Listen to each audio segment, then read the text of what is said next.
Last week, we talked about the silent battle, the fact that men are dying because they won't talk. That emotional honesty isn't weakness, it's survival. And I said this week we'd talk about identity, what it actually means to be a man right now. So here it is, the thing that nobody will say out loud. Most men right now have no idea what they're supposed to be. And that's not because they're weak, it's because you're being told who you are from both sides, and neither one sounds like you. On one side, you got a cultural conversation that has essentially decided masculinity is the problem. That the best thing a man can do is apologize, shrink, and get out of the way. That strength is suspicious, that confidence is toxic, and that the masculine instinct to protect, to build, to lead, that all of that somehow is dangerous. On the other side, you've got the reaction. The guys selling you a cartoon version of manhood. The alpha male brand.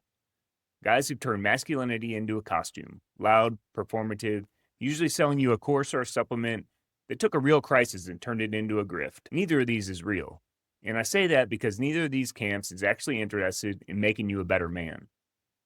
One wants you to apologize for existing, the other wants to sell you a costume. And so you're standing in the gap. The old identity that used to fit, the athlete, the young father, the guy on the rise, that's behind you.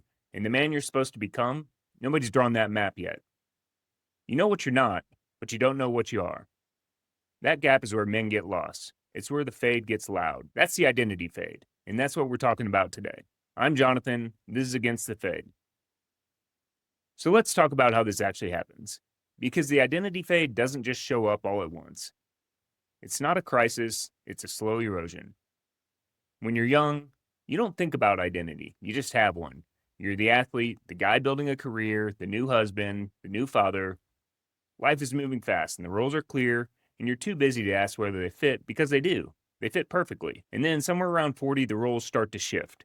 Your body doesn't perform the way it used to. The career that used to feel like a climb starts to feel like a treadmill. Your kids don't need you the way they did. And the things that used to answer the question, who am I? They start going quiet on you. And here's what nobody prepares you for. The question that replaces it. It's not some midlife philosophy crisis. It's simpler than that. And it cuts a little deeper. It's the question of, do I still matter? Do I still matter now that my body isn't what it was? Do I still matter now that my kids have their own lives? Do I still matter now that I've hit the ceiling at work and I'm watching younger guys pass me by? That's the question that has real weight. And men who built their entire identity around performance, around being the strongest, the most successful, the most needed, those are the men who get hit the hardest. Because when performance declines, and it will, they don't have anything underneath it. And then you add the cultural layer. The rules changed, but nobody gave you the new playbook. The things your father modeled, some of them were good, some of them weren't, but at least they were clear. Now you're supposed to figure out which parts to keep and which parts to discard. And you're supposed to do it in real time, with no guidance, while the culture argues whether you're the problem. That's the identity fade. It's when a man realizes the old map doesn't match the territory anymore, and nobody's handing him a new one. So he does what a lot of men do. He goes quiet. He goes through the motions, he fades. But here's what I want you to hear. That's not the only option. So if both sides are wrong, if the answer isn't to apologize and it isn't to perform, then what's the answer? I think masculinity is an asset. Not a problem to be managed. Not a brand to be marketed. An asset. Something that has real value when it's developed and a real cost when it's wasted. And I didn't just come up with this on my own. In fact, Robert Bly wrote about this in his book Iron John back in 1990. When he talked about the uninitiated man, the man who never got pulled into mature masculinity by older men who could show him what it looks like.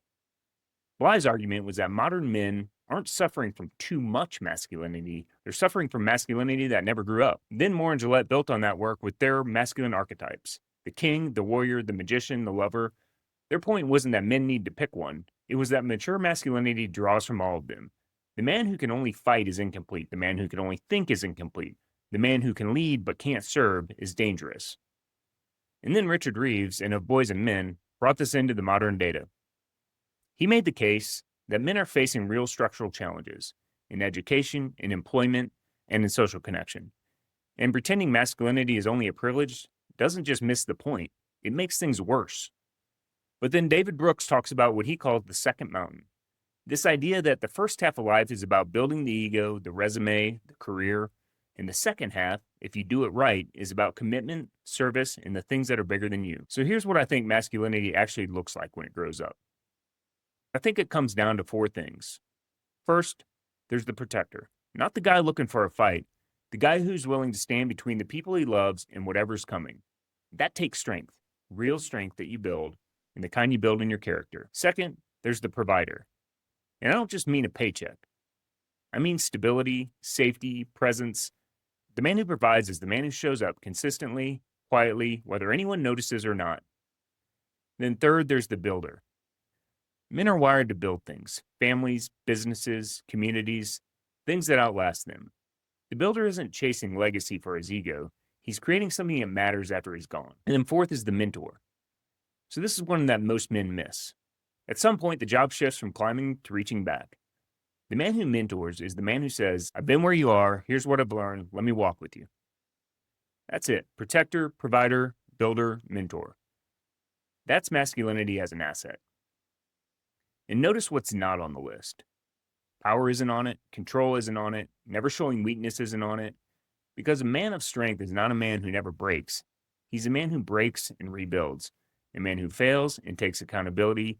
A man who's strong enough to be honest, brave enough to be kind, and secure enough to serve. That's not soft. That's the hardest version of manhood there is. So what does this actually look like? Not in a book, not in a framework, in your actual life.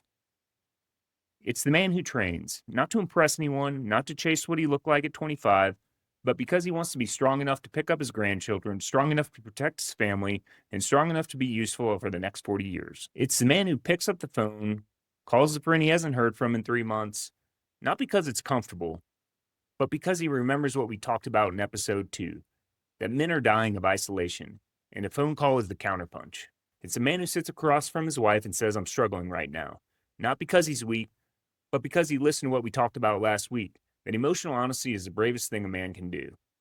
It's the man who shows up consistently, quietly, when nobody's posting about it, nobody's watching, when there's no applause, he just shows up for his family, for his friends, for his community, because that's who he is, not because what he gets for it.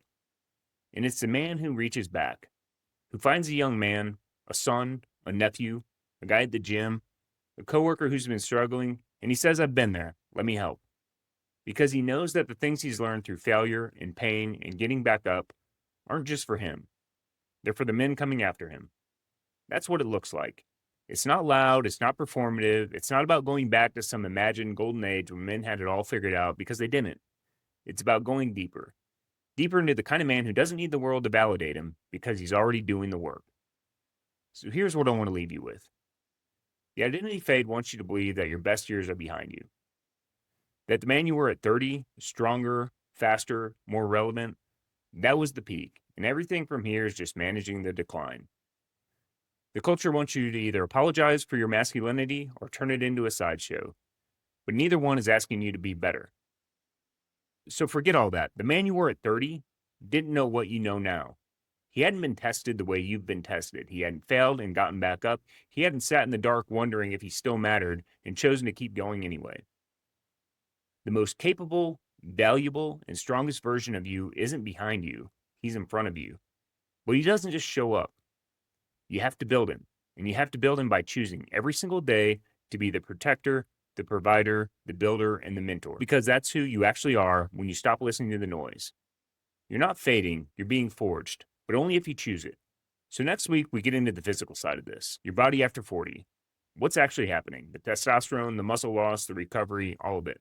I'm a trainer, this is my professional wheelhouse, and I've been looking forward to going deep on this one. If the last 4 episodes were about the why, next week is about the what. Specifically, what you can do about it. My name's Jonathan, this is Against the Fade, don't fade.